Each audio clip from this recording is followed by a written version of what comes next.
Hi, everybody. This is Silvio Canto in Dallas, Texas on Sunday, August the 31st, the last Sunday of August, and also the day before Labor Day. So we wish everybody a very happy Labor Day. As we like to do once a week, we'll be chatting with our good friend George Rodriguez from South Texas. And George, they tell me it's been raining pretty bad down there, huh? Or We storms? had a thunderstorm where, well, actually, we're right in the middle of it right now. Oh, okay. But when it first struck, we had several lightning strikes nearby, and the power went out for a little while. Oh, okay. But I guess you must be Hopefully, back everything is okay. okay. Yeah, Hopefully, everything is yeah. all right. Hopefully you don't disappear from us tonight. And Right. but we got some rain today in the afternoon, but that's about it. I think there is supposed to be some rain on Labor Day, but Texas and Ohio State had a probably the most publicized game I've seen in quite some time. Everybody was talking about Texas and Ohio State and almost like the game of the century type of thing. Ohio State is number one and Texas is number two, so I understand the hype. But man, it was 14-7. That was the final score, Ohio State. But the hype over this young man Manning was unbelievable. And I'm not sure they did him a favor by hyping him so much because the expectations were so unrealistic. I mean, he's not Peyton Manning. He's not Eli.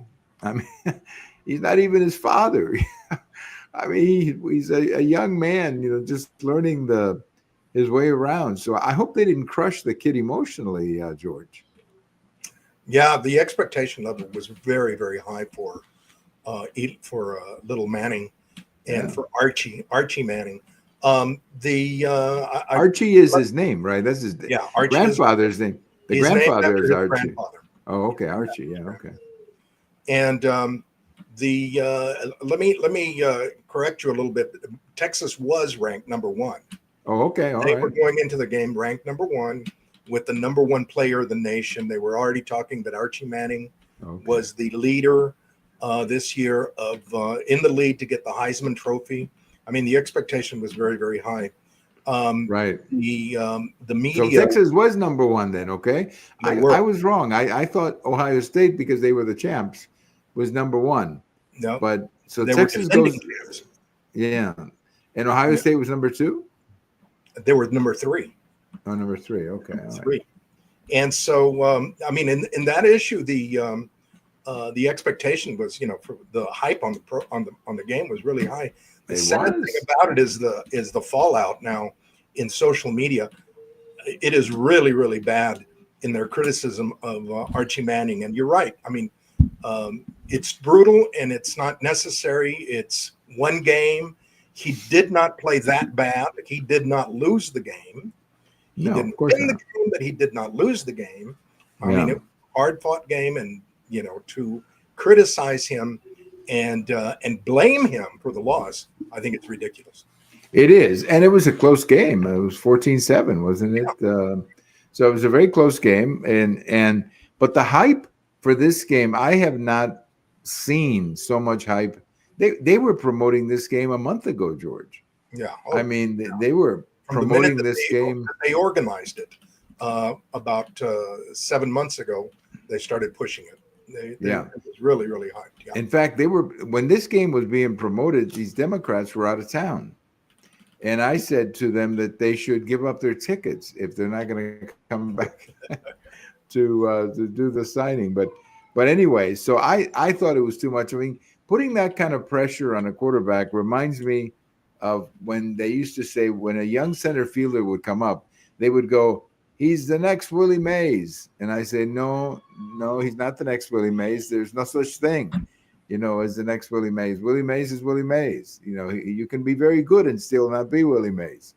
So I hope that young Archie, and I think he's probably strong enough to recover. It strikes me as he's as got having he's got the pedigree. He's got the Yeah. family that supports him. Every Right. single member of his family has been through a similar situation That's right. where they've Yeah, I lost a guess game so. and where they've been criticized for it. I guarantee he'll bounce back. Well, I'm sure he will, and I hope so because he looks great. I mean, he's obviously has the ability, but I thought the expectations here were silly and the criticism blaming it on young Archie was ridiculous. He didn't cause the game. Uh, Lots of other things. When you lose a close game, it can be so many little things that to sit there and blame it on one player is not good. So hopefully Texas will bounce back. But you're right, the social media has just been as negative as I've seen it for quite some time. And I don't know if it's because it's Manning, and maybe people don't see Manning as somebody from Texas. No, They see him from I think Louisiana. people love to criticize. I think Yeah. it's much easier for people's character to go downhill than it is to go uphill. And criticizing somebody like Manning, criticizing somebody like Trump, I mean, it's Yeah. a lot easier than trying to find solutions or to find merits. Well, that's true, and maybe some of the fans around here are still mad at Eli Manning because the one year that the Giants eliminated the Cowboys, Yeah, and I think it was the first round, and so I mean maybe they're still angry at Eli. Eli was the young quarterback back then when they did that. One quick note I wanted to mention here at the beginning, George, and I don't have a lot of details on this, but Rudy Giuliani, the former mayor of New York City, was apparently involved in a pretty serious car accident. And he's in the hospital, and there are some injuries. Obviously, we're grateful that he appears that he's going to recover. But man, I don't know what happened. I think he wasn't driving when it happened. I think the car was stopped and somebody hit him. So we hope that, as they like to call him, America's mayor yeah. gets back in shape because he's a great. I've always liked Rudy Giuliani. I thought he was pretty good. In fact, back in 2008, I actually thought he was going to be the guy who would get the nomination. I did too. His campaign kind of fizzled out, if you remember. He just kind of fizzled out in the primaries. But I thought he was going to get the nomination. I thought it was going to be Rudy Giuliani getting the nomination. And I remember my mom kept telling me, no, we need Giuliani. He's a tough guy. He's a tough guy. But he is. And he certainly set the example of how to deal with crime in the cities. Very simple. The way what he did in New York was fantastic, George. Yeah, he did. I mean, New York was a real problem when he took it up, and he literally cleaned it up, and New York became a real fun place to go to. But absolutely, now look at it. No, it's not a good place right now, and they're going to have an election in a couple of months, and God only knows what's going to happen. I think it's going to get worse. Well, I hear that the polls are getting closer. I don't know. I mean, what poll do you believe? But I hear that it's getting tight. But I think there's too many candidates. Well, that's the problem. They need to consolidate around one guy, and I think they could beat Mandani. But when you got four people, they're all going to divide the votes, and Mandani is going to be elected. Well, let's get to the topic. The main topic around here continues to be the maps. The governor signed them, and now they're, I guess, the official maps for 26. You mentioned to me in an email that there could be these maps may not be ready for 26. Is that correct? The legal the legal conflict has just begun. Right. Legal challenges, and depending on how quick the Supreme Court or the courts in general move on it, there could be a delay in the primaries, which then would cause a delay in the general elections. You're talking about the state Supreme Court. It'll probably go all the way to the national. Oh, you think? Okay, all right. I didn't think that the Supreme Court would get involved. The Supreme Court will probably act pretty quick, and actually, the state Supreme Court will have very little to say in it because the legal challenges are regarding federal issues of civil rights. Okay. So they're going to be dealt with by. All right. So they're going to probably take it to a federal district judge who will challenge the maps. I mean, almost. Who will probably they'll shop around. They'll get somebody that's an Obama or a Biden appointee, and they'll hold it up. They'll rule on it. They'll hold it up, and then depending on how quickly the Supreme Court calls for it, but I don't think they've got a leg to stand on. They're really, No. I mean, the only thing is a delay tactic that they've got, because the states, the state legislature, which is a duly elected body, has the right, has the duty to design the districts. So them charging that it's illegal and a violation of civil rights, they're going to have to challenge the entire legislature, and the entire legislature is by far not a civil rights. It's not violating the civil rights in any form or fashion. So they But really I wonder, they don't have anything to stand on. but I wonder if that's even a door that the Democrats want to knock on. And my point is, because if you say that the map, if you're going to use voting rights to go after the map in Texas, what are you going to do with the map in Illinois? What are you going to do with the map in Massachusetts? That's why it's so ridiculous. Yeah. Yeah. In Massachusetts, as you know, George, they've got 0 Republican representatives in their delegation. 0. And in Maryland, it's only 1. I have a friend from Maryland who told me yesterday they used to be 2, and they made it 1 by, again, redesigning and playing games with the line. So I don't think the Democrats want to go there, because that's going to expose some of the other gerrymandering. Democrats. You have too much faith in the Democrats. Well, you mean their intelligence, you mean? Yeah. You're giving them too much credit. They are going to pull this, and they already are. The ACLU and LULAC have already declared that the redistricting is a violation of civil rights, that it's discriminatory. But on what grounds? If you're going to have 4 Hispanic majority districts, on what grounds? I mean, I'm just thinking out loud. I know the answer, but on what grounds is the judge going to find that having 4 Hispanic majority districts now all of a sudden? Now, I think what they claim is that these are Hispanics, the Hispanic districts that are more rural, I guess, than urban or something, which means, I guess, that Hispanics in the rural areas vote differently than Hispanics in urban areas. I guess maybe that's what they're saying.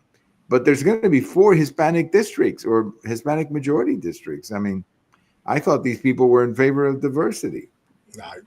Well, they are until it involves the Republicans, and then that's the end of it. Right, and then that's the end of it. So I guess we'll be spending much of the rest of this year in these courts appeals, but if it goes to a judge, a district judge, a federal district judge in Texas, then it would have to go to the 5th, right? The 5th Circuit Court. Probably, before it unless gets to they file it someplace else. Right, but the 5th would be the one. If they file it in Texas, that's where it's going to go. And that particular 5th has not been very favorable to these Democrat challenges in the past.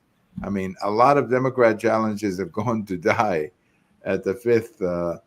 And so my guess is that it's going to die there. That's where DACA died, in the 5th, and some of these other things that they challenged. Well, we'll see. We'll see how it all goes. Now, tell me something. What are you hearing down in South Texas about these 4 districts? I understand it's early. A lot of candidates are probably still thinking about it, putting campaigns together. But you've got Monica de la Cruz. She's in a different district, right? She's not one of these 4. No, well, I mean, she's going to be in the newly designed 35th. Okay. Or 31st, the newly designed one. So she was going to run in the 35th, but she switched, and she's going to be running in the 30. And also Mayra Flores, I understand, is going to be contesting Vicente Gonzalez again, right? Correct. But in a district that could be more favorable to her. She had a pretty good fight the last time. Yeah. All of these districts are going to be much more favorable to Republicans, particularly given the red wave that swept through these counties on the border. Now, what about Henry Cuellar? What about Henry Cuellar? What about him? No, I think his goose is cooked too. Okay. I really do believe that he'll be replaced. Question is by whom? But because of his personal problems, you mean? It's a combination of both personal problems and the redrawing of his district. Yeah, I think he missed the boat. Cuellar really missed the boat a couple of years ago. He sort of switched parties. Had he switched parties a couple of years ago, he'd be fine. But because he was the biggest critic of the Biden immigration plan, correct, probably in the Democrat Party, the biggest critic, maybe other than Joe Manchin. And had he switched parties and said, I just can't do this anymore, I'm switching parties, he'd probably be okay. But anyway, he's and like he was also very pro-life, as well as he did not he did not support the issue of transgender discrimination. He didn't support that at all. So those three things, those are three big strikes that I guarantee the Democrats are not going to forget, and they're going to come after him. No, so that's what I'm saying. I'm really disappointed that he didn't switch parties, because well, disappointed in the sense that I think he's a pretty good man who could do a very good job representing the area, but in a new political atmosphere, the Republican. He definitely, he is one that I definitely don't think is going to survive. Yeah. Well, that's interesting. And then there's a couple of other districts. Any names that you're hearing? Anybody yet, or is it too early? There is a feeding frenzy here in the 21st where I live. Yeah. Chip Roy is not going to run. He's going to run. Right. He's going to run for Attorney General, and I saw him yesterday and visited with him. He doesn't know who's announcing, but I did find out that there's about 8 people that have announced. Very few of them do I know. Very few of them have any. Well, one of them was the first baseman for the Texas Rangers. That is Mark the first. Teixeira. That is. I would have to say that guy Teixeira. Teixeira. Well, it's Teixeira actually. Teixeira is the guy who's probably got the inroad right now. Because of his name recognition, because the others don't have any name recognition whatsoever. Yeah, Mark Teixeira. Very, very interesting. Yeah, Mark Teixeira came from Georgia Tech, and then he went to he came up through the Rangers, and ended up, when he became a free agent, he ended up with the Yankees and won the World Series with him. Yeah, yesterday a lot of people were calling him a carpetbagger. That he's not really from the district. Well, what's funny is most baseball fans associate him with the Yankees, not the Rangers. Yeah. Well, so I'm sure his opponents will say, "Oh, you're a carpetbagger. You're playing for the Yankees." Yeah. So that'll be very, very interesting. But he is a really good. That's going to have a brand new. That's going to have a brand new. Congressman. There's also another brand new one here, just east of me, which is the 28th district, and that one is a brand new district. That one used to be held by the congressman in Austin, the real radical congressman,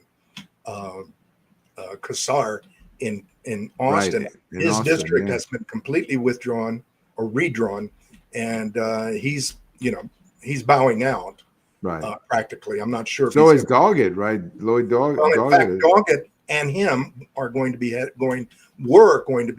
going head to head, and Doggett has backed out and left Kassar to run by himself as the sole Democrat. So whether he survives a Republican challenge, I'm not sure. He probably will, because he's got Central Austin. That's all his district. Yeah, he should have a bunch of liberals there. Yeah. Enough of them probably to make it. But what's happened is, instead of having Doggett and Kassar, it'll just be one of the two. And that's probably Kassar. It'll be Kassar. Doggett's not going to run. That's right. So I guess we should know pretty soon about these districts. But I do think if Mark Teixeira is actually a very telegenic, very nice person. I have never met him. I haven't seen him. I haven't heard of him. No, he's going to be great. He's going to be great. I think that, I don't know how long he's lived down there, but he has old. I think when he finished playing about 5 or 6 years ago, I really thought he was going to go into television and do play-by-play, or the analysis, and he did a little bit of it. But I'm glad to see that he's getting into politics, because I do think he has a future. in politics. He's not just a guy with a famous name. He's a pretty smart. He's a pretty smart guy. So I think he would be one of those guys that would do well. That would do well in the public arena, George. So We shall I think see. we shall see once, let's see who runs against him. I think that's the key in these primaries. Well, I've been following, George, a lot of these Mexican podcasts, and they are freaking out over Secretary Rubio going down there next week. And they're freaking out in the sense that everybody's speculating, what is Secretary Rubio going to tell Mexico? And they've even asked me a couple of times, well, what do you think? What do you think? And I've said, well, I don't think there's any big surprise as to what he's going to tell them. I mean, do you think there's any great mystery? He's probably going to tell him, look, we got to work together to get these cartels out, and we're going to do it with you or without you. I think that's the message. Yeah, the two things that are going to be front and center, in my opinion, are what has always been the problem with the border, the problem of illegal immigration and crime, the drugs, of course, and everything else. But then the second thing is how to address that without disturbing the trade. The trade, I mean, Mexico is the greatest partner that the United States has when it comes to trade. And the Chamber of Commerce, the business community in the United States is very, very is very antsy about addressing that issue. So I'm pretty sure that those are the two things that he's going to talk about. How can we tighten the border, secure the border? That's the word. How we can secure the border against crime, violence, drugs, illegal immigration, et cetera, while at the same time keeping it open for free trade. Now, with that said, the big headache that we've always had, the big headache that the United States, and I speak from personal experience having worked in the Reagan and the Bush administrations with this, is that Mexico always takes advantage of the free trade issue. We've got to have, they always claim that they've got to have free lanes and free access, et cetera, which in many cases allows for the smuggling of drugs.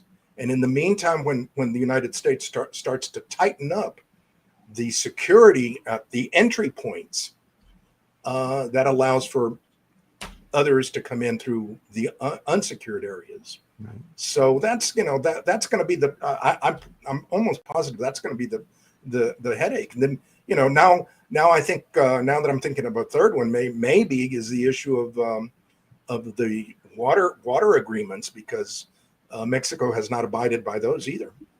Right. Well, I think one of the concerns that I believe Secretary Rubio will share, and it kind of relates to trade, is China using Mexico to get into the North American market. Yes. Because they're investing and building. Remember the electric car company that they were going to be building, and I think but Canada has the same concern. Some Canadian, provincial governors or premiers, I think as they call them up there, they were also saying, hey, Mexico or China is coming in through Mexico. So I think that'll be another point too that I believe Secretary Rubio will make. But I think the point that he has to make, and I hope he has a chance to say this publicly in a press conference or something, George, and that is the point that, hey, these cartels represent a probably bigger threat to the Mexican state than anything else. I mean, because you have these cartels operating within Mexico, and they're corrupting the political process. They look at all the politicians who've been killed, all the media people who've been killed, newspaper people. So that's the message that I would deliver to the Mexican people, especially. He can do it in Spanish, which is going to be, hopefully, a beneficial thing. But because that, I think, is the biggest threat. The threat that they represent to a stable Mexico, George. Yeah, I agree. I agree. I think that situation that we're looking at is how we can control China if they're at our doorstep, and that's going to require Mexican cooperation, and how we get the Mexican cooperation is very, very key, particularly when you have a president like Sheinbaum, who is, in my opinion, I think she's compromised to begin with. I think she's very, very much compromised by the cartels. I heard yesterday a gentleman, a supposed, and I'll use that word, a supposed expert in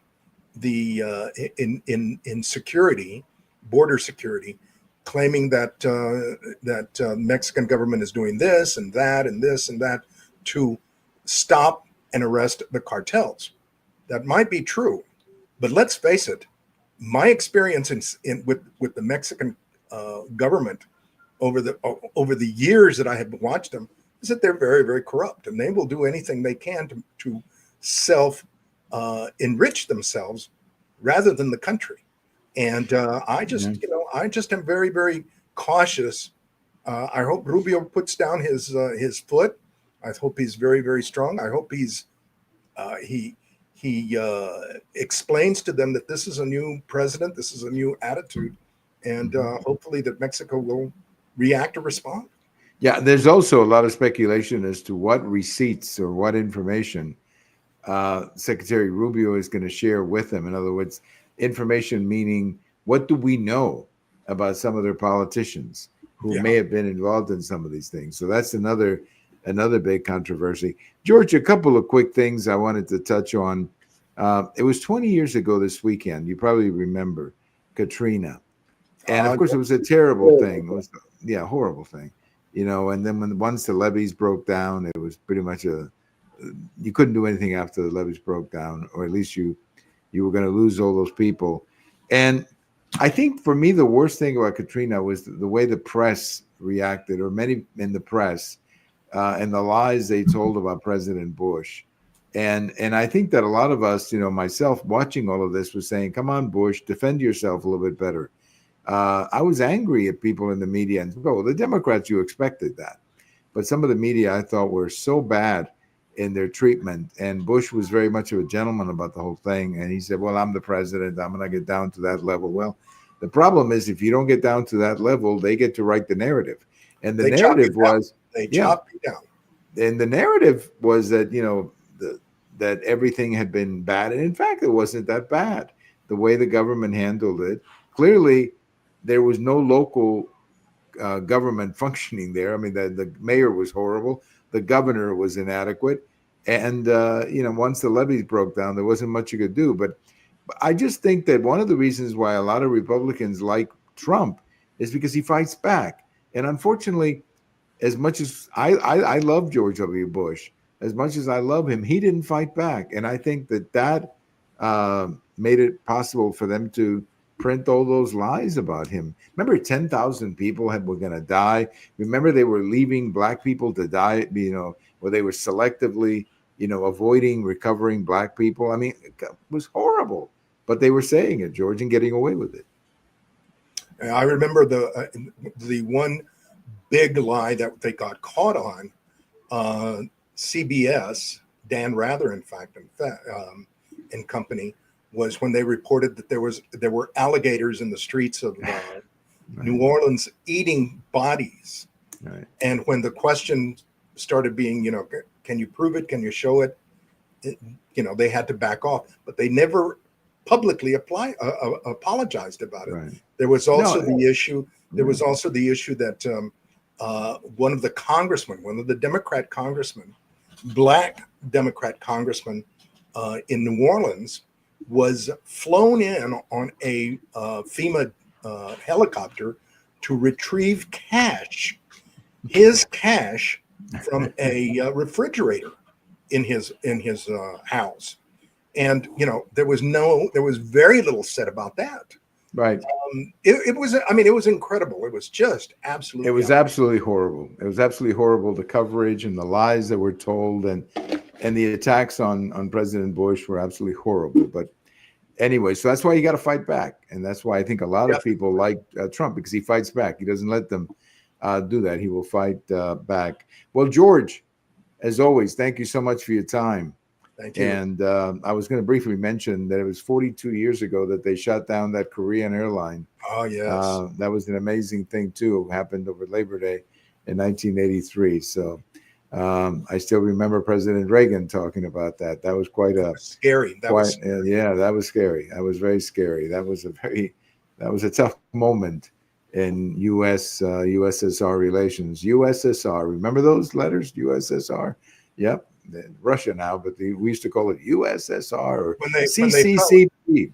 When they fell apart, I remember there were some T-shirts that were sold that had the hammer and sickle, and they kept saying, and the T-shirt said, "The party is over." The party's over. Yeah, well, the party is over. George, as always, thank you so much for joining us, and I'm glad you didn't get the storm. Yes, while we were talking. It looks like it's over. And hopefully it doesn't come up here, that storm, because we don't need a storm tonight. But thank you so much for your time, and happy Labor Day as always. And we'll see you again the next time. All right.